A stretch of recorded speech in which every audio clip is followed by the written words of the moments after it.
Good afternoon, everyone. Lekai? Yes. That's a Setswana way of saying, how are you? Thank you so much. Welcome, Khadija and Leye.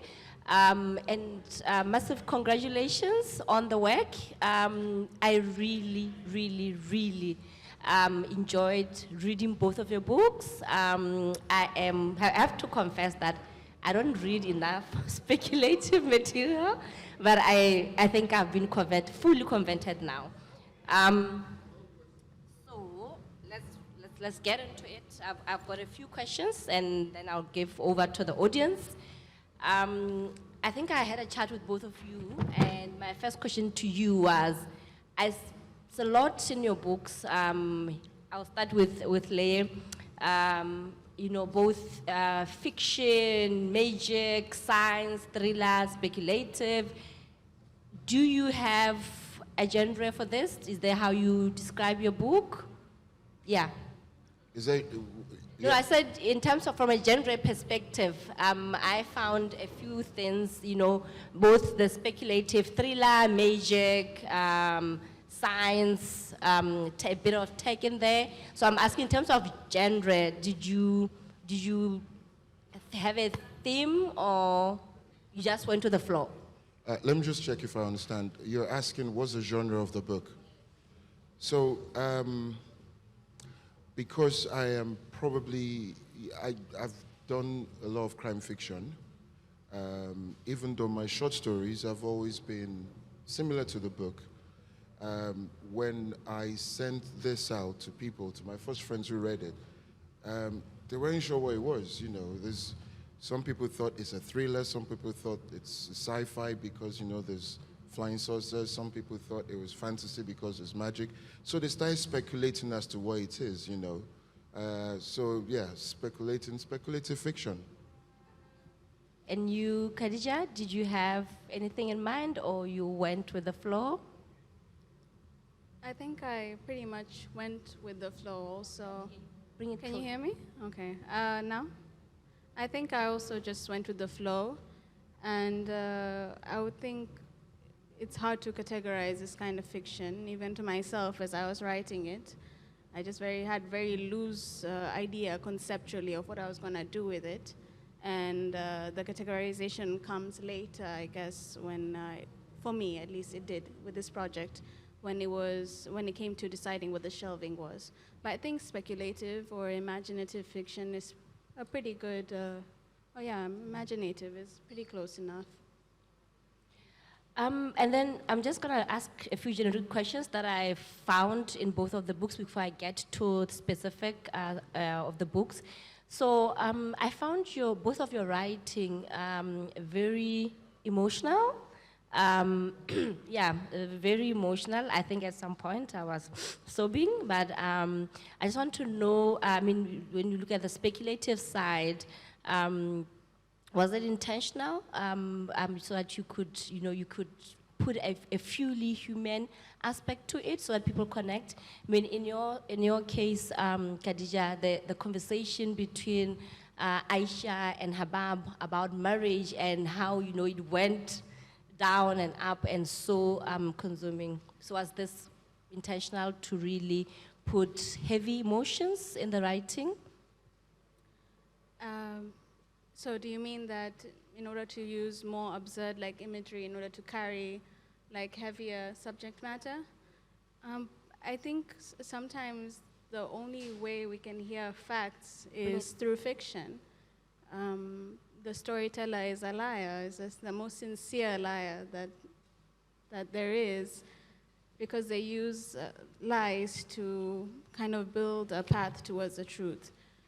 So these conversations and these topics, I know what my strengths are and what my weaknesses are as a writer, and I think leaning more into the absurd, the poetic, the more even ridiculous is a way that I can access these kinds of like emotional or sentimental moments. Yeah. So this way of writing is a tool towards accessing these heavier topics or at least making them more digestible. And you, Leye, the emotions, your books are very emotional, parts that are emotional. For example, the chapter on Dissolution Rock, where your main protagonist is, having sort of a meltdown. So what I want to know is, you used emotions heavily. Was it intentional so that you can connect with your readers, though it's speculative? Yeah, it was everything Khadija said.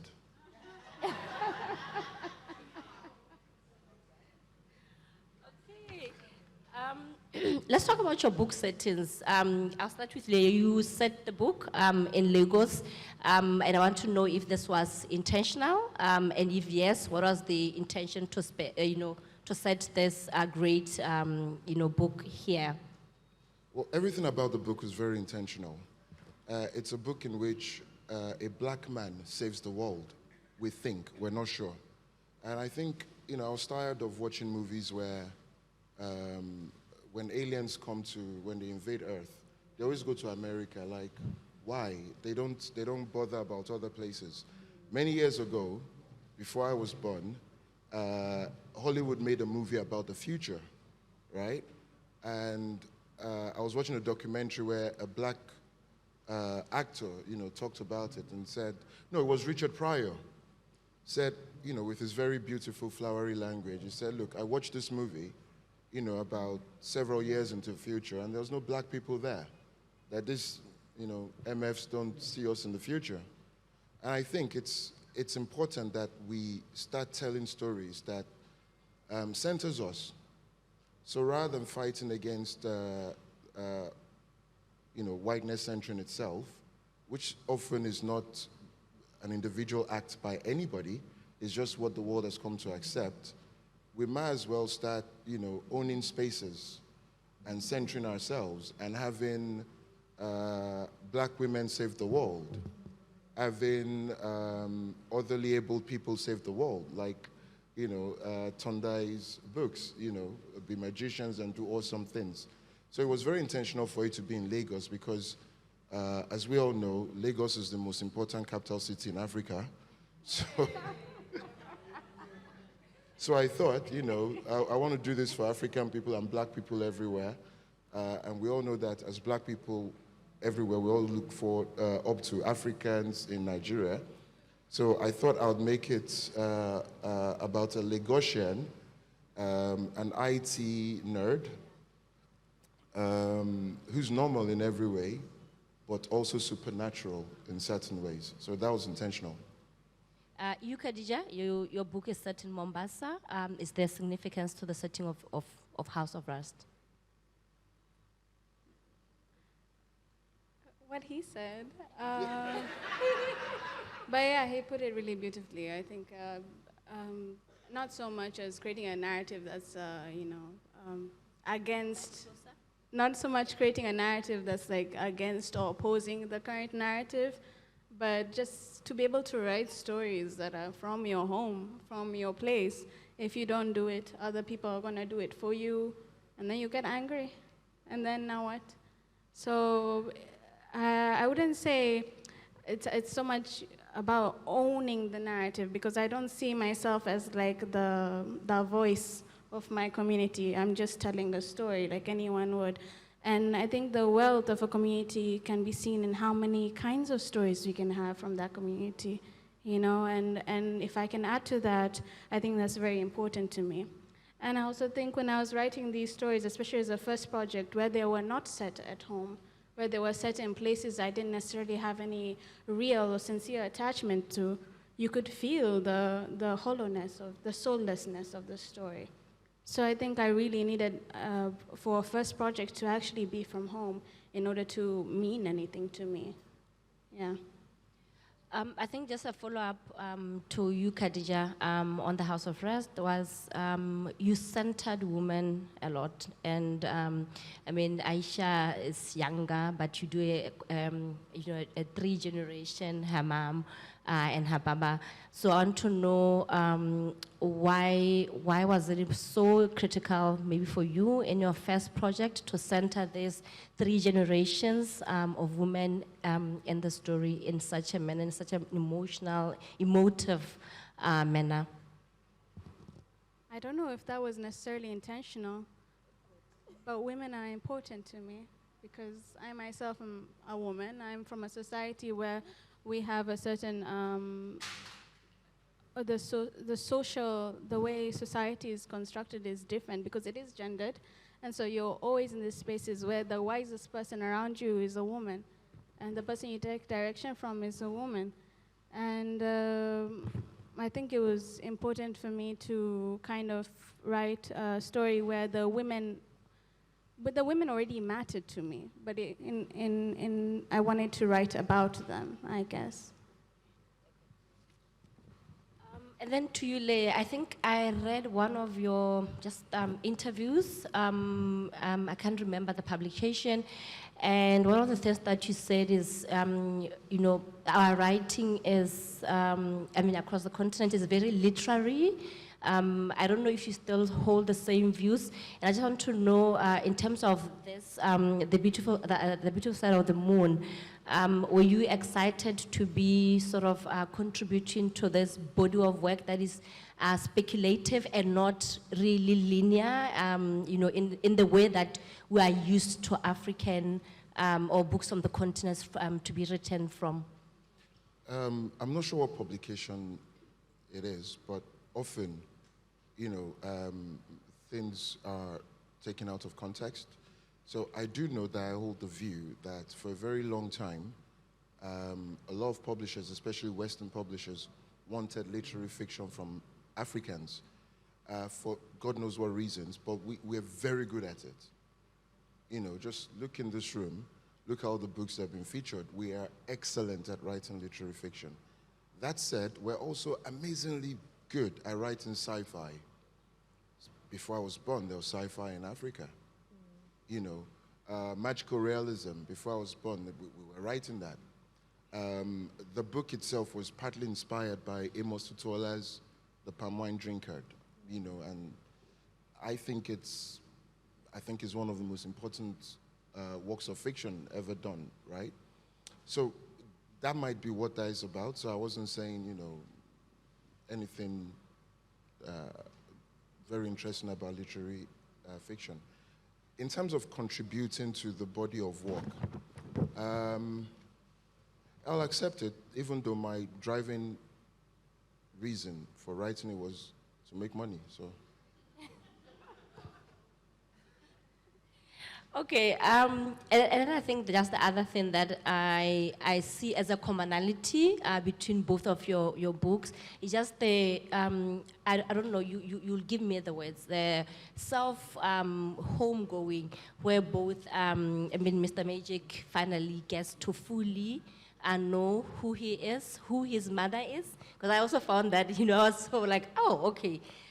Also on your side, Khadija, Aisha sort of goes home. She knows who she is and she wants to pursue that side of herself, which talks to also to, the festival sort of theme for this year, homegoing.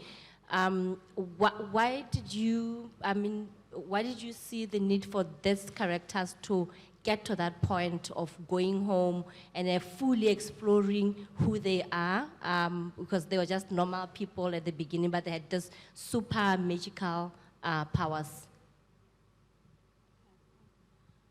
I think for me, a lot of the stories that I had experienced where the individual comes into themselves, the individual is always against the community, always rejected by the community.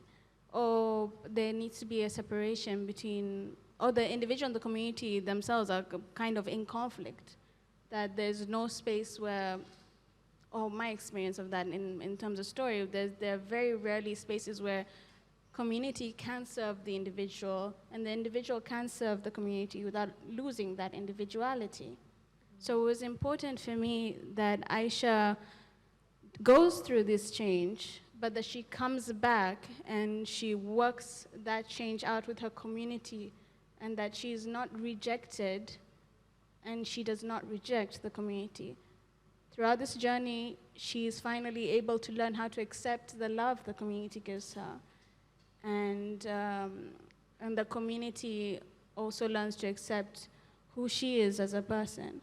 So that was, I didn't write a story to empower people, but I find that feeling empowering, to be able to go out. I leave Kenya, or I leave wherever I come from, and I still belong to my people. It doesn't mean I belong any less to myself.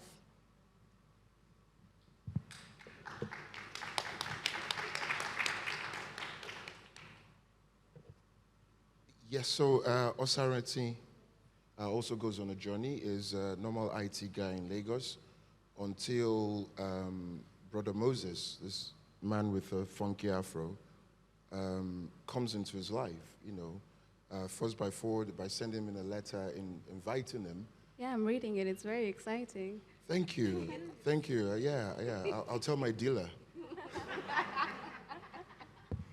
So what inspired the story? I think it has a lot to do with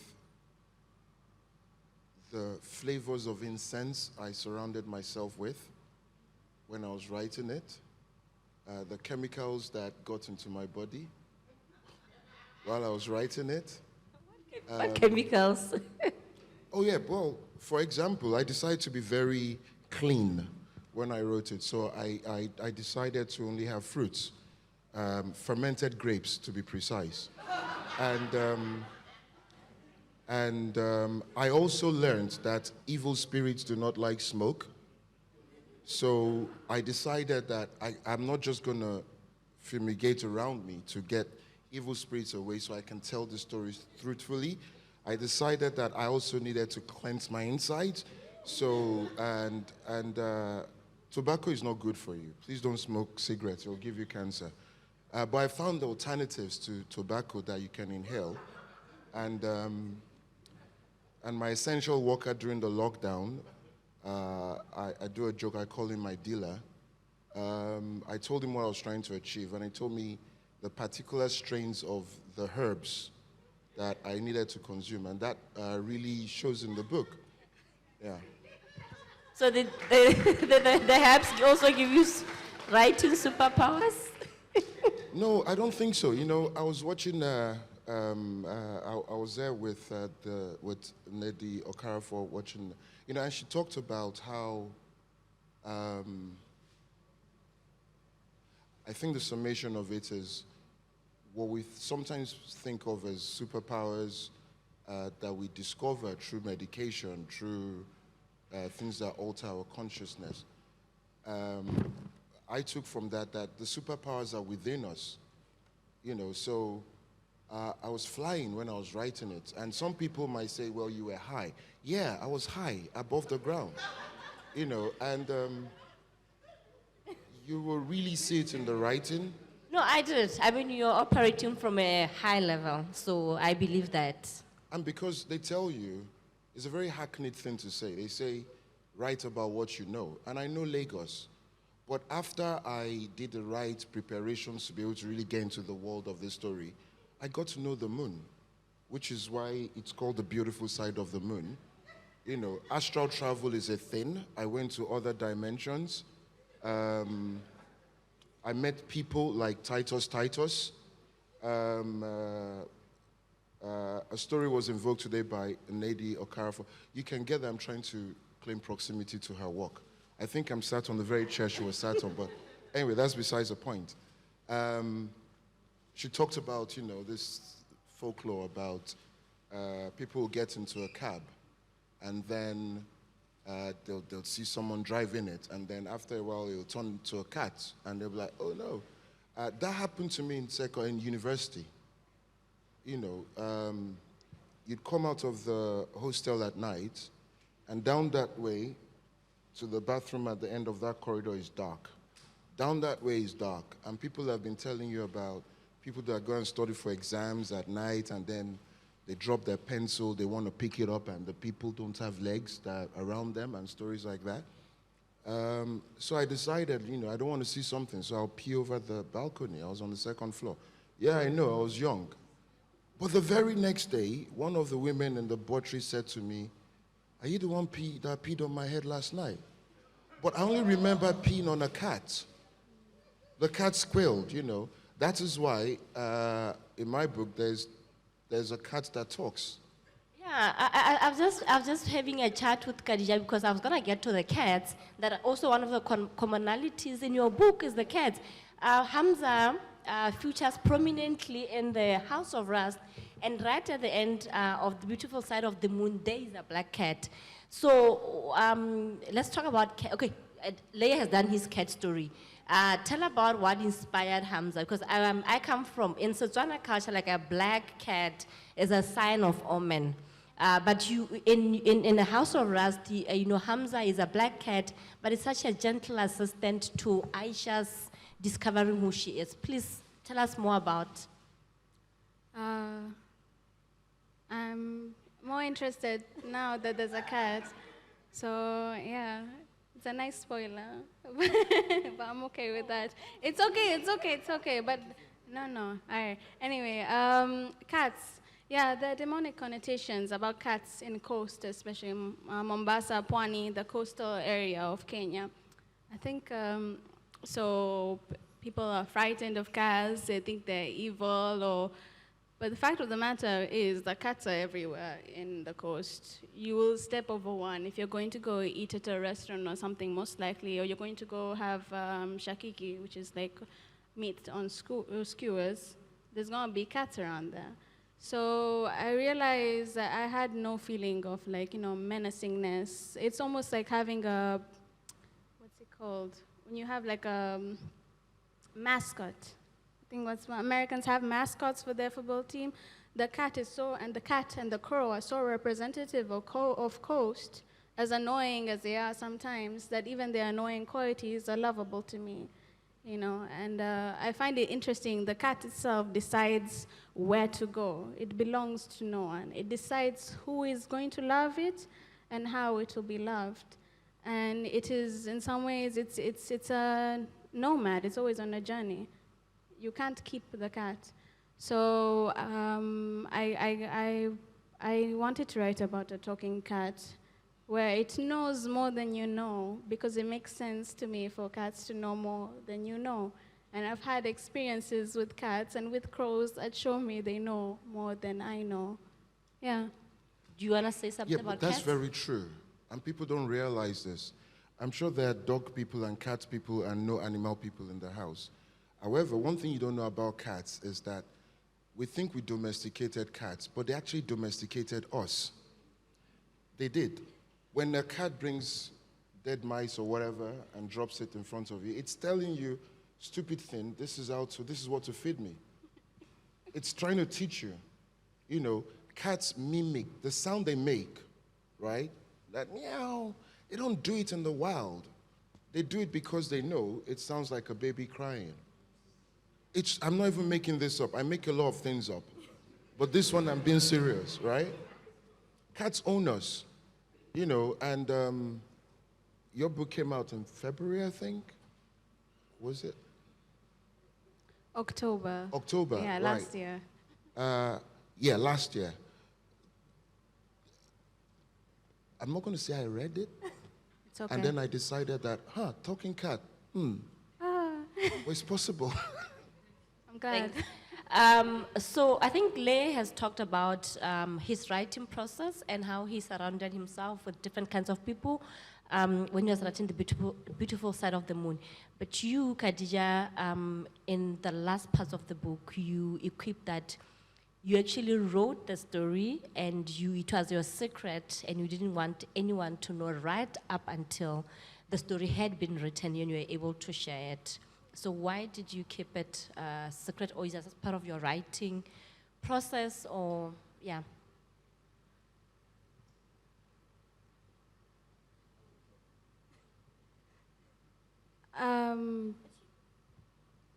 I kept it private because the only person I could feel was myself. And the worst person to feel was myself. if I shared it with other people, they would ask me, so what's the update on that story? And now I'd have to give a progress report. It will be done, it will be asked obviously out of love and genuine interest in what I'm doing with my life. But I had to make this for me. So that's why I didn't say anything. I didn't tell my parents, and I even submitted for the prize. And yeah, I think it's important to have a second pair of eyes when you're writing. Sometimes it can help with the process. But for me, I knew all the ways in which I interrupt and interfere with myself. So the more quiet I was about it, the more secret I was with it, the more devoted I could be to it, I guess. Yeah. In this project. I don't know about the next one. Yeah. Thank you. I like you too. Okay, I think to take a short break, do you want to sample the work for our audience? Just one paragraph. Do you have your book? Yeah. Anything. A paragraph. No, yeah, just any paragraph, anything.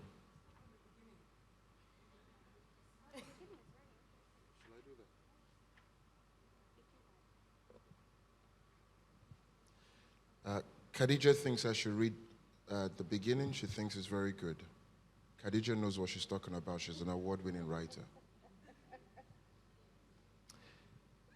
This is the first book I've written that has chapter titles, and it's called The Strange Letter. I will not finish telling this story. I returned to my desk and found a red envelope on my laptop keyboard. My name was handwritten in blue ink, in a beautiful cursive that must have taken time to do. Master Osaretin Osama Wegbon. The last time I was addressed as master was in primary school. There was no stamp and no return address, and the envelope wasn't sealed. I imagined that one of my colleagues in the open plan office had waited for me to leave before placing the envelope there. I suspected it was Rachel, and I suspected she was watching me. I tried to hide my smile as I opened it. I pulled out a folded piece of light purple paper. It smelled of, I sniffed it, lavender. I unfolded a letter, the same beautiful handwriting swirled across the page. Dear son of my late friend, I will pay you a visit shortly, the purpose of which is to instruct you in the magic your father was famous for. Our meeting has been set for tomorrow, provided it does not rain on you, you do not touch a frog, and you do not know a woman before then. You must also abstain from putting your hand inside the finger. I do hope you never do this. Yours magically, Brother Moses, most magnificent magician of the second to the highest level of all magicians. I read it over. Two things were clear. First, it was a joke, and secondly, Rachel wasn't responsible. She knew better than to make a joke that involved my late father. I read the note one last time. It would have been funny if they hadn't mentioned him. Holding the letter, I looked around. No one was watching me. No one looked as if they were surreptitiously not watching me. I can go on and on, but I want you to buy the book. Yeah, they are buying the book. Thank you so much. Khadija, I think I know where I want you to read. Tell me. Page 147, the conversation between Hababa and Zubia. I think it just was inspired one of the questions about today when Nana was asked about, older women and love and.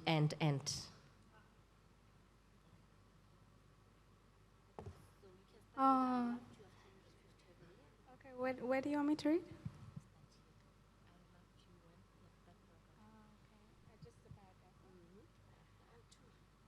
Okay. Okay, this is a declaration of love between, should I name them? Okay, Yeah. between one older man and one older woman who used to love each other when they were very young, and now in this big age, he's finally speaking to her honestly. I love you, Sophia, Zubair said, speaking from a badly buried place. I've loved you since you were 10, bossing around the young ones and catching beetles.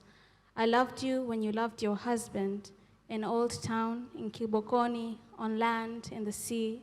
I loved you with your long hair, and then with your short hair. I loved you when you covered it. I loved you, strong even before you had to grow up. I loved you, cussing out the children and turning sunflower seeds over. I loved you when you were within my sight, and I loved you when you left it. I loved you in the war, when everything was on fire, when everyone was dying. I loved you after you refused to have me. I loved you when your words put strength in me. I loved you when you weakened me. I loved you with your belly swollen with the son you loved. I loved you when you lied to me. I loved you when I ran from you. And I love you now, too. He spoke to the earth now. Sophia, his voice strained with the true and long-carried pain and tender sweetness. You are my entire heart.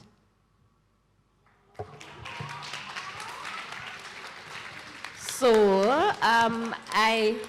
the books have to be sold. The first one outside the door running. You need to get this book. Very poetic. I was asking Khadija earlier if she's also a poet, because there's a lot of very beautiful poetry in the House of Rest. Because I said I was not going to be selfish, I would want us to start taking questions from the audience.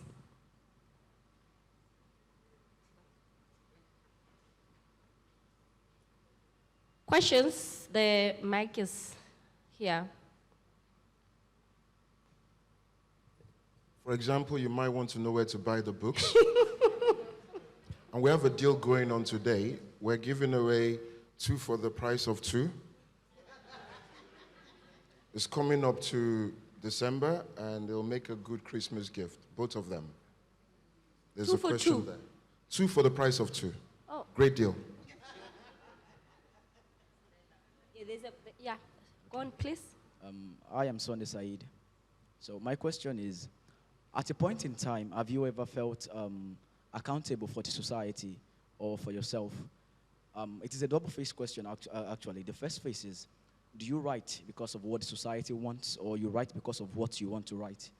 Then the second phase is, if you write because of the society, have you ever felt that you have cheated on yourself? Or if you write because of yourself, have you ever felt that you have cheated on the society? So,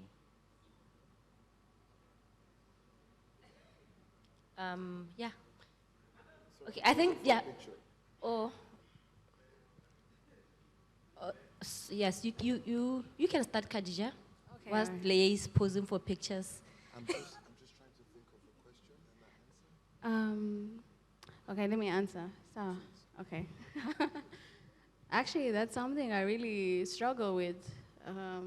It's a dilemma that I carried with me even before, or even when I started writing the book, that I had to be accountable for my writing, just on an ethical level, purely. Even with or without community, you have to be ethical in your writing. I think you can write about dark or problematic topics and still, have a certain, be ethical about it. So leaving aside the issue of community. And then now I'm writing a story about a community that hasn't really seen in the international light of day. People don't really know what Mombasa is like if they're not from Mombasa, or they don't know what these places are like. So even when I'm writing and I'm tackling these not little heard of, people tell these stories, it's just they've not been accessible on a grander level. I always have to ask myself, am I writing the right thing? How much of this is, am I writing the truth? And where am I sensationalizing things? So it wasn't necessarily difficult for me when I was writing it, but it's something that's definitely always on my mind. I think with this book, I was very clear about my intention to myself, that I had to be sincere. I had to write in a way that lets me fall in love with my home again without assuming that it is perfect. Because if it was a perfect home, it wouldn't be interesting at all to me. And yeah, that's something I constantly work with, even now, something I struggle with. But now the real struggle is trying to have that dilemma in a healthy way and not having an outside understanding of that dilemma kind of interfering with that. I have to do my best. I have to hold myself accountable, not other people to hold me accountable. You know, as in they should if I slip up and I do something like wrong, but it's not so grand as discourse. You know, it's individual. It's very much, you know, it needs to be in the real. I don't know if that makes sense, but yeah. And you? It was such a beautiful question. And I was going to ask him to repeat it so I can write it down and use it in a future book. However, your answer is even more meaningful, and I really love that, and I appreciate it. Thanks for sharing that. And I will use that one day someone asks me a question like that. More immediately, I write for money, right? I have no shame about it. I write for money. But with this specific book, I poured so much of my insight. It was like I turned myself inside out. You know, when Osaretin goes into different dimensions and he goes into these things we call folds and all of that, I experienced that. I experienced myself being turned inside out, and I was exposed. And I wasn't looking at myself in the mirror. I was the mirror. That's so cool. Right? But more seriously, right? And I went to, I mean, we've talked about vulnerability on this stage, and I was quite vulnerable. You know, I was exposed. I was vulnerable. I saw myself in ways I had not seen myself anymore. I think all of that contributed to this being a book that is worthy of sharing the stage with the House of Rust. But the only problem is it has left me needing a lot of therapy. And I'm hoping the book would pay for that. So please, buy these books and, you know, stop the narrative of struggling artists. All you need to do is buy books and we're no longer going to struggle. There's a hand up there.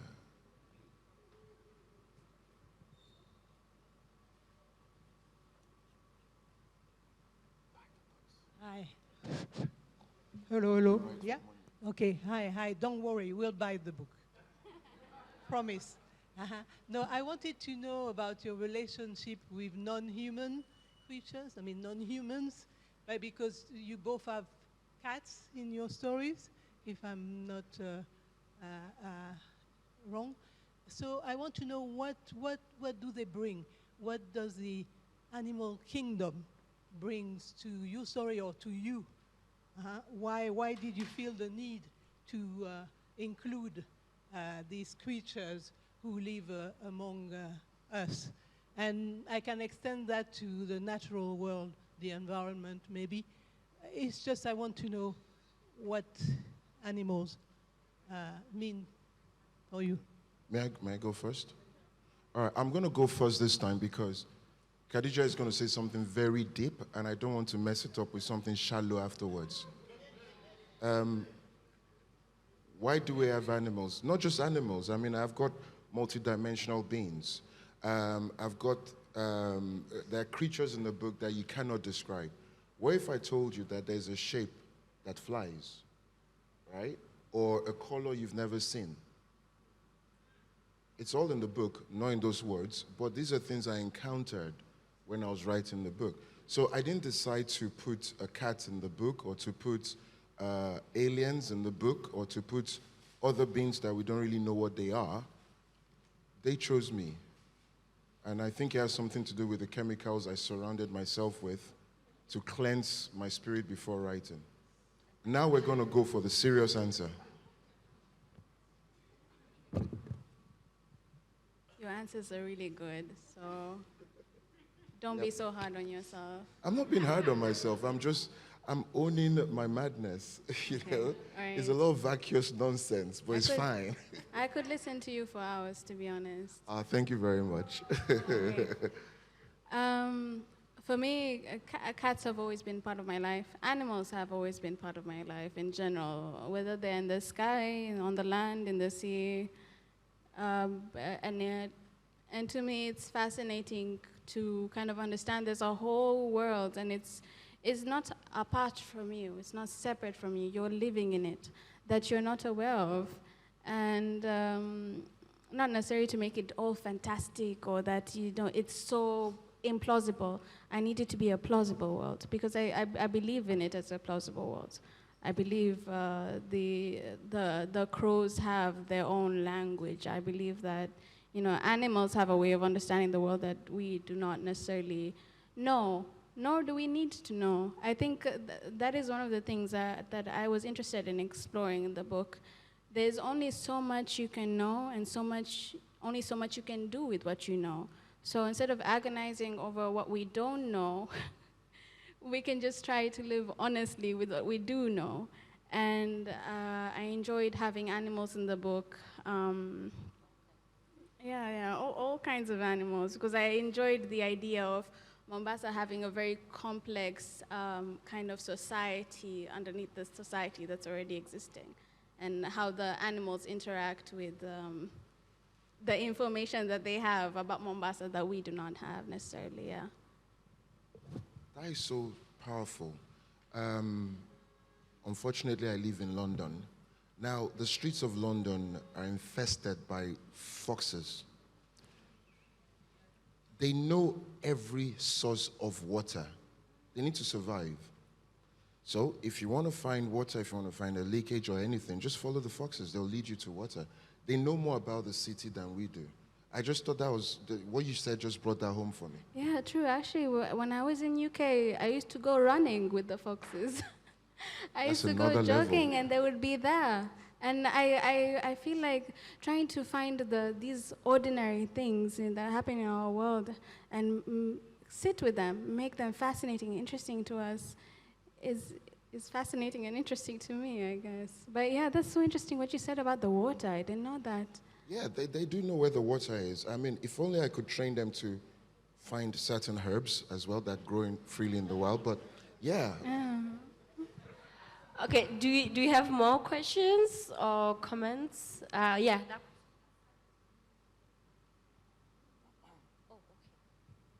Thank you for your lovely question. Sorry.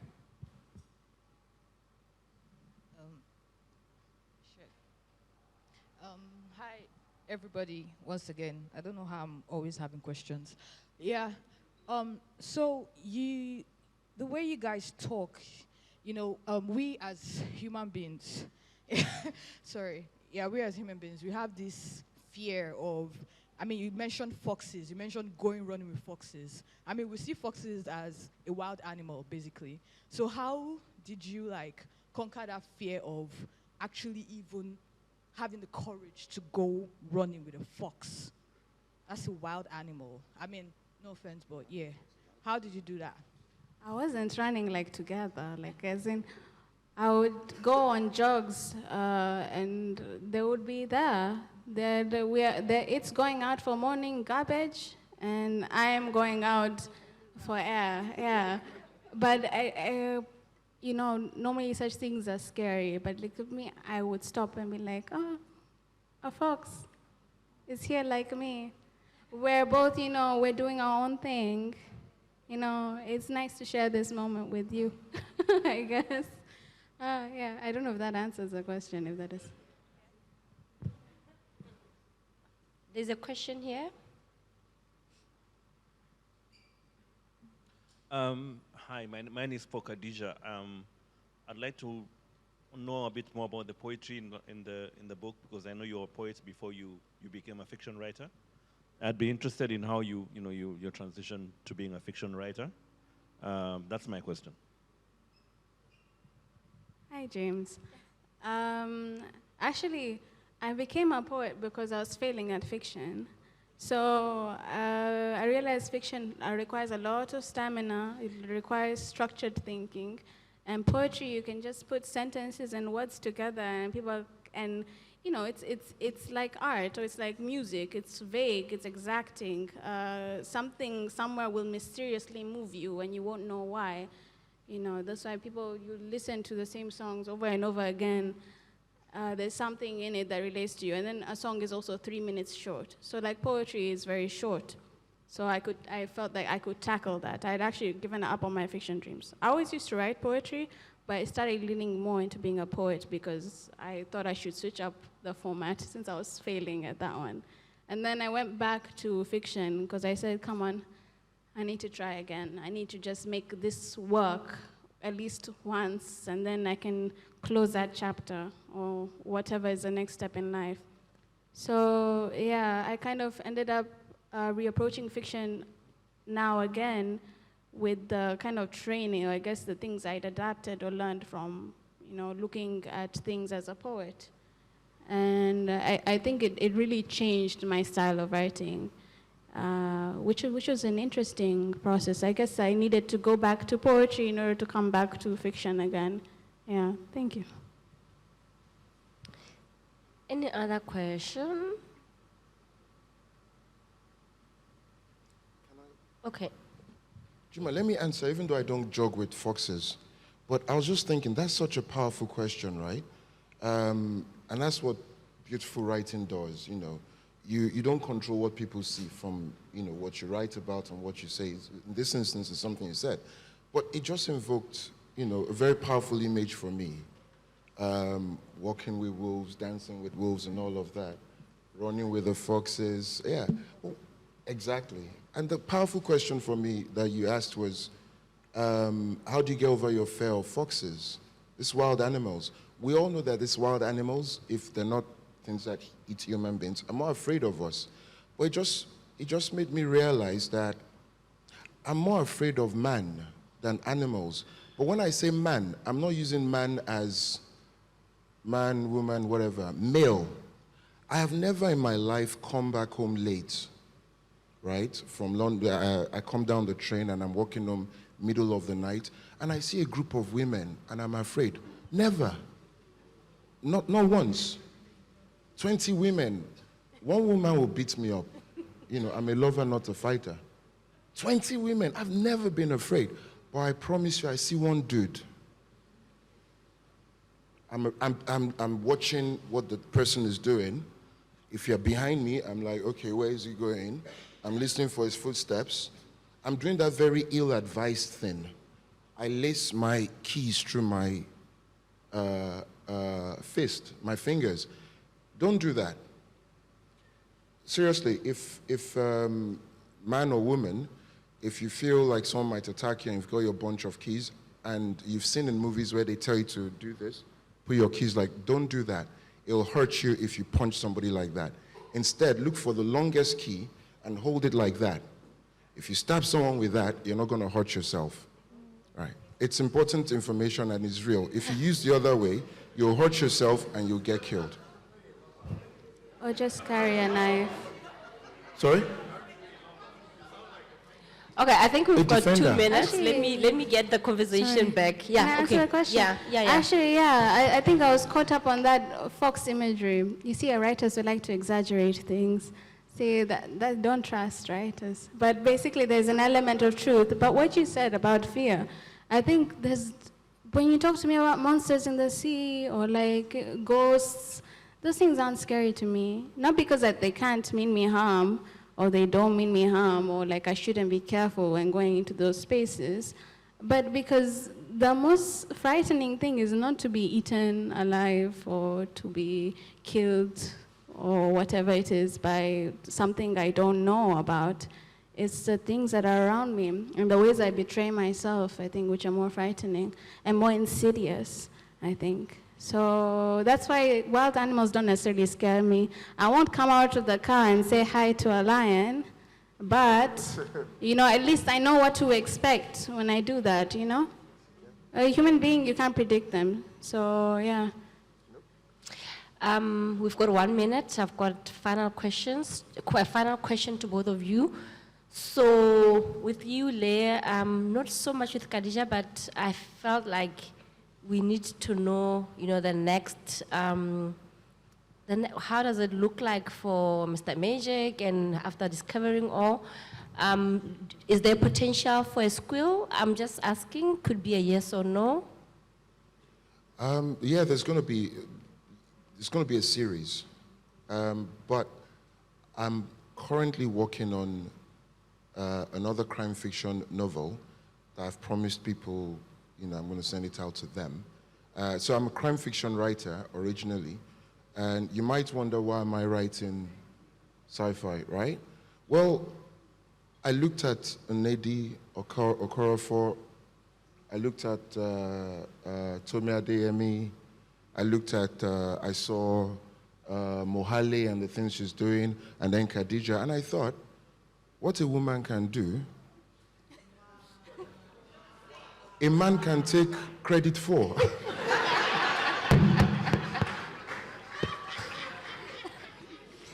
Okay, unfortunately, our time is up. Thank you so much, Leye. Thank you so much, Khadija. Please go out and get those 2 amazing books. They are really amazing. I am not overselling you or selling you dreams. So yeah.